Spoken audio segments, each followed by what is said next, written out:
नया महीना नए बदलाव और आपके लिए एक बड़ा अपडेट। जी हां, 1 अप्रैल 2025 यानी आज से पेंशन सिस्टम में बड़ा बदलाव होने जा रहा है। सरकार ने एक नया ऑप्शन पेश किया है, यूनिफाइड पेंशन स्कीम यानी यूपीएस।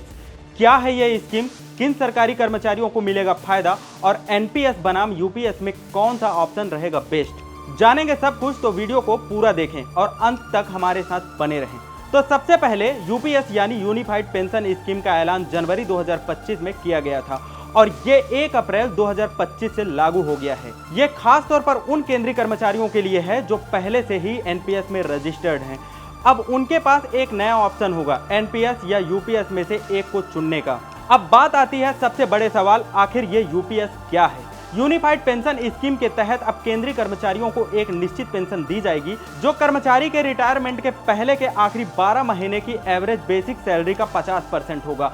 कर्मचारी को यह पेंशन पाने के लिए कम से कम 25 साल तक सर्विस करनी होगी।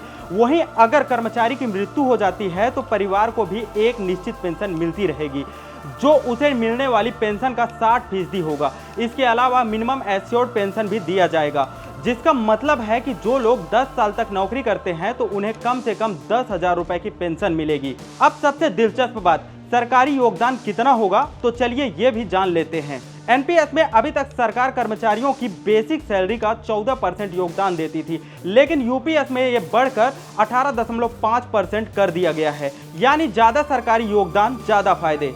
एनपीएस में जहां पेंशन मार्केट रिटर्न पर निर्भर होती थी, यानी उतार चढ़ाव लगा रहता था, वहीं यूपीएस में फिक्स पेंशन मिलेगी। और तो और पेंशन में महंगाई के हिसाब से ऑटोमेटिक बढ़ोतरी भी होगी, यानी महंगाई बढ़ेगी तो आपकी पेंशन भी बढ़ेगी।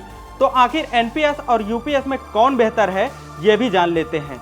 यूपीएस के तहत केंद्रीय कर्मचारियों को निश्चित पेंशन मिलेगी जो उनकी रिटायरमेंट से पहले के 12 महीनों की औसत बेसिक सैलरी की आधा होगी। वहीं एनपीएस में पेंशन की राशि बाजार के रिटर्न पर निर्भर होती थी, जिससे उसमें उतार चढ़ाव होता रहता है।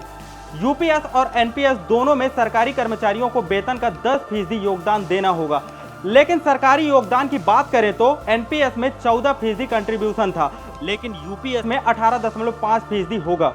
यूपीएस के तहत 25 साल की सर्विस के बाद कर्मचारियों को फिक्स पेंशन और एक मुफ्त रकम मिलेगी। पेंशन में महंगाई के हिसाब से इजाफा भी होगा, जबकि एनपीएस में कोई निश्चित पेंशन नहीं है। तो दोस्तों, यूपीएस आ चुका है और अब सरकारी कर्मचारियों के पास है एक नया ऑप्शन। आपकी राय क्या है?